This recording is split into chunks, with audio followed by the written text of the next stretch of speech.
Yorùbá nation èyí tí ó polongo wọn Kristi nínú Yorùbá nation lágbàáyé ọlọ́run ayérayé náà ń káwọ́ yẹn mọ̀ ṣe olúwa ayérayé náà wọ̀ wò àgbàdo ọlọ́rọ̀ yìí sí o bàbá aláìní bàbá akẹ́kọ̀ọ́ ọlọ́rọ̀ yìí ìwọ ọlọ́run tó wá sáyé tó ṣẹ̀dá wa àgbẹ̀ ọlọ́rọ̀ yìí olùgbèjà tó lágbára ní ọ̀ láàárọ̀ Kristi Yorùbá nation ó yá gbé wá nígbà olúwa ọlọ́run ayérayé gbé Yorùbá nation nígbà olúwa láàárọ̀ ìdẹ́gbẹ́ ó yẹ jà fún wa olúwa láti gbé wa sókè láti mú wa tayọ Kristi gbé wá nígbà olúwa ọlọ́run ayérayé yẹ jà fún wa olúwa gbogbo ní fún orúkọ olúwa àdúgbò torí kò ti bá àyàn torí bó ṣì àwọn gbàgbọ́ aláàrẹ gbogbo ọ̀nà tó ń lò tí wọ́n ń kéde káàkiri láti polongo Yorùbá nation agbára àti ẹ̀mí àti ìbùkún àti okun àti ìmísí àti ọgbọ́n tí wọ́n nílò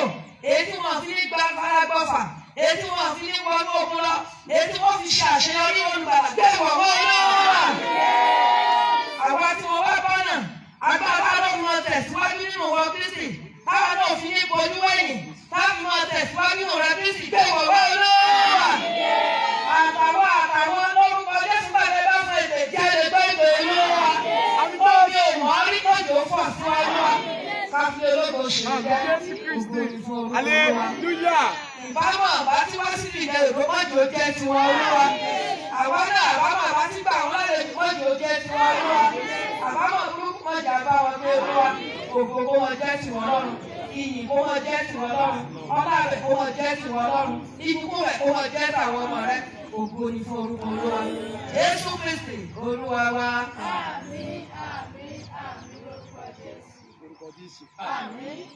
Orúkọ Jésù. Orúkọ ńlá Jésù Kristi. Wọ́n tó ń gbé mi kó lágbá ọ̀pọ̀ ẹ̀ wá. Fún ìbẹ̀rẹ̀ ayé àti àṣepárí sẹ́yìn lọ́rùn ká ayé wá. Ìwọ́n tó kọ́ sí ọba wa tó kọ́ báwo yẹn láti tó ọ̀nà ìlú pẹ̀lú. Ó gbà ọkọ̀ orí ọlọ́wọ́ ara ìlú ẹ̀sìn mi.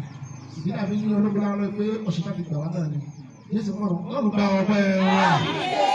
Ó ti ní lọ́wọ́ nílẹ̀ Yorùbá ẹ̀jẹ̀ Jésù pa ẹ̀ṣẹ̀ náà lórí wa. Àgbàdo aláàárọ̀ yìí àgbàdo àti ọ̀nà aláàárọ̀ yìí Yorùbá nation. Fàájáde! Fàájáde! Ọlọ́wọ́lá jáwá gbà! After 430 years, ọmọ Ṣẹ́lì, ó sì gbé Mósè dìde, ó ti gbàgbọ́ ó sì gbà kó lọ fọ́nrán bàbá lọ́wọ́ àwọn amúnisìn ní àwọn akọ́lẹ́rù yìí, abẹ́kọ̀ọ́ dìde lágbára. Fàájáde! Jésù wọn fàájáde! Ọmọ mi kàlọ́ mọ́ sẹ́yìn kó lè bí ti fàájáde!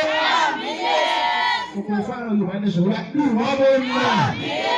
Òkú fáwọn Yorùbá ní sọ̀rọ̀ lù wọ́n bó ń lọ. Ó yá láwọn ọ̀jáde olúwa. Láwọn olúwa. Láwọn olúwa. Láwọn olúwa. Láwọn olúwa. Láwọn olúwa.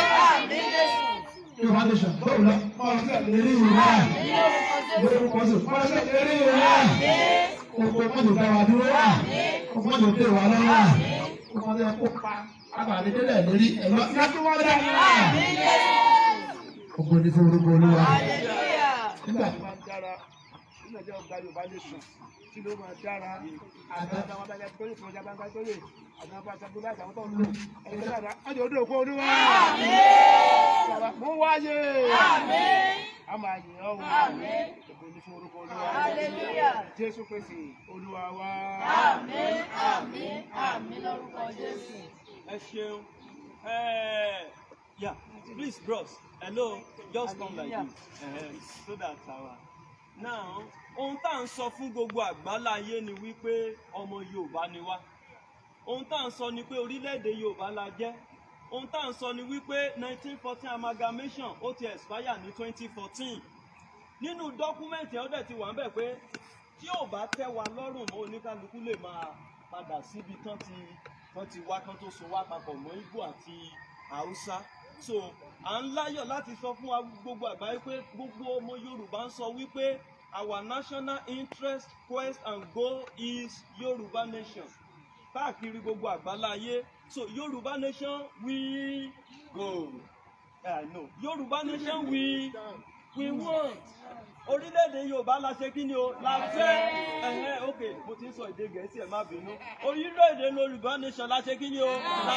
Ẹ jẹ́ ká sọ dáadáa, orílẹ̀-èdè Yorùbá la fẹ́. Yorùbá nation no going back. Yorùbá nation No going back. Yorùbá nation No going back. Tí n bá ti wá sọ pé yọ́ǹkà ẹ ní àlàáfíà fún orílẹ̀-èdè Yorùbá.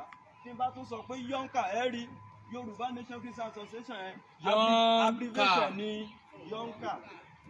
So tí n bá ti wá sọ yẹn torí òun la máa fi ìlú lóòtẹ̀ á sọ pé àlàáfíà fún ilẹ̀ Yorùbá fún orílẹ̀-èdè Yorùbá á tún wá sọ pé tí n bá tún wá sọ pé yọ́ǹkà lẹ́lẹ́kejì á sọ pé Olódùmarè ìsàwà àwa òun ní agbára wa.